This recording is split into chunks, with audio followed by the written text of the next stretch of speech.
This is Kabaramajo Technical Institute, and I'm called Rick Morris, an instructor in electrical installation.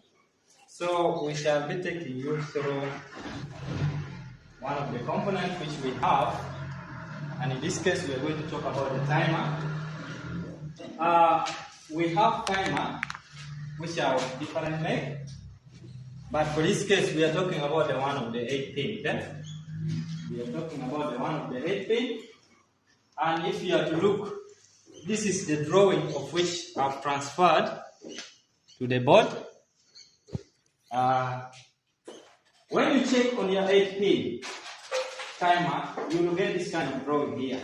So we are going to explain the meaning of all those numbers such that when you meet them, you really know this is where we need to connect this one. Because sometimes you will be hearing people saying normally open, normally close, then you may not understand what could be the meaning of this. So, in the timer here, we have some of the numbers which are this. When we look at this symbol here, like this, when you see 1 and 4, the connection is complete, which means it is what? It is closed, okay? One thing we need to understand from this is that we need to know which numbers are what we call the common numbers. When you talk of the common numbers, it is numbers which can either be open with one number or closed with another number. Like for this case, the common numbers which we have here, we have 1 and what? And 8. We have 1 and 8, of which 1 is closed with the 4. 1 is open with what? 3. So we now say 1 and 3 are normally open, okay? So in case of any circuit which you have where you're supposed to connect in your timer normally open, then you need to connect 1 and what? 1 and 3. Where you see like you're supposed to connect normally close, you're supposed to now connect 1 and what? 1 and 4. Because now when you look at this, 1 is connected to 4. But at the same time, it is open with what? With the 3. On this side around also we have 8. 8 is closed with what? With the 5. Then 8 is open with what? With the 6.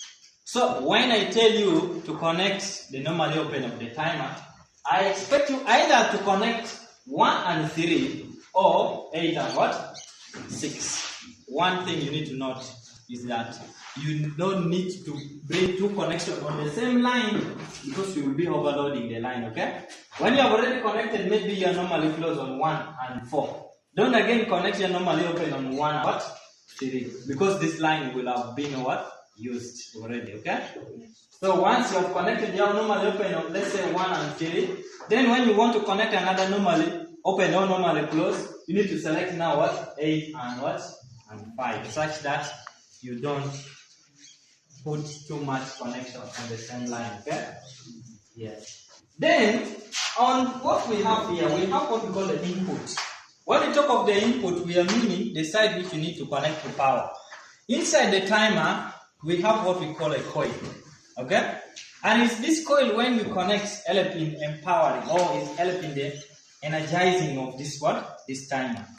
So, the two side or the two numbers which you need to connect to power is 2 and what? And 7. Of which this side they are telling us 2 is what? Negative. And 7 is what? Positive. Of which in the power or in the AC we say 2 is for neutral, then 7 is for what? For light. Now let's come here. On the very body of the timer, we shall get some of this thing here. This drawing here, which is telling us the time range variation. When we talk of time range variation is that this timer here can work for very many purposes, okay?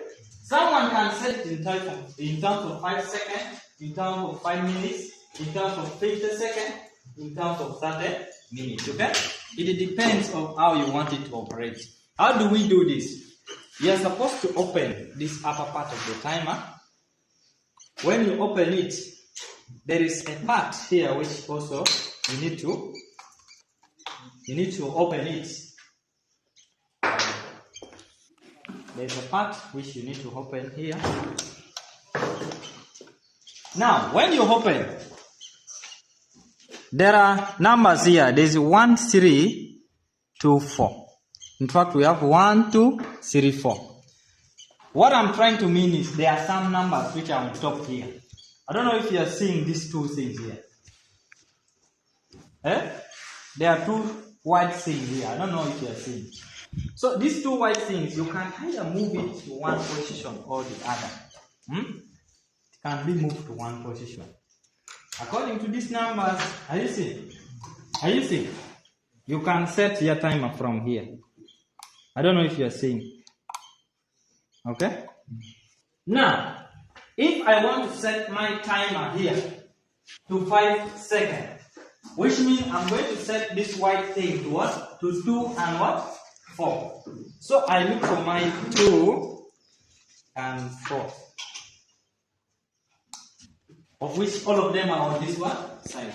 Then I will have set my timer on what? In 5 seconds. Now you need to come and see on top here. Where do we have 5 seconds? You will see it is here, okay? Then you will come and place it on top there, and you will have set your timer in 5 seconds. On the other side round, now how do I set my timer, the very timer, to 5 minutes? Or 30 minutes, or 50 seconds? Like for this case here, when I want to set to 50 seconds, okay?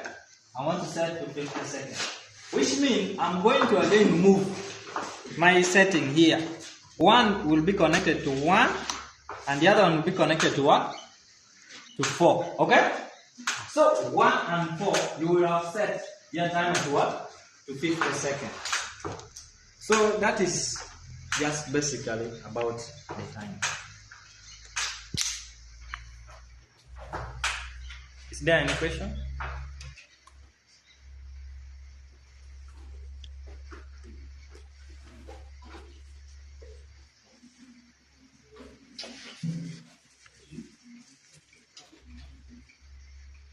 I think that is all about the time. Maybe we shall wait again, maybe another explanation on the relay. Okay, someone is asking about the purpose of the timer, and most of you are not asking.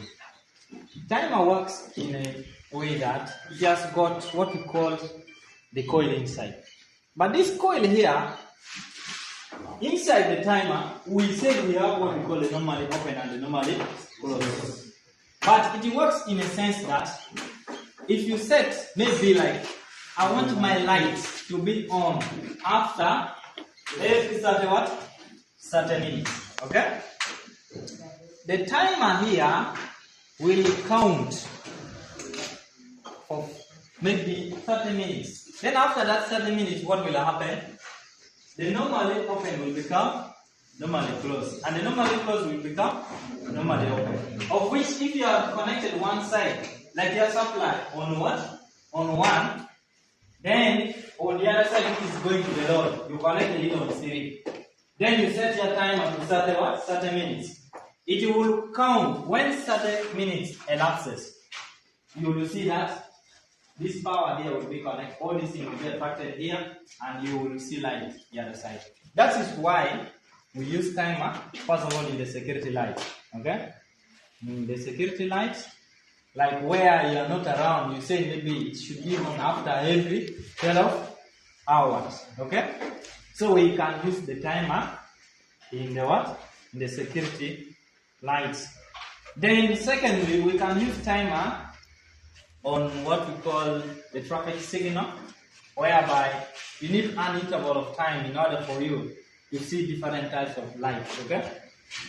So that is basically some of the area where we can apply the time.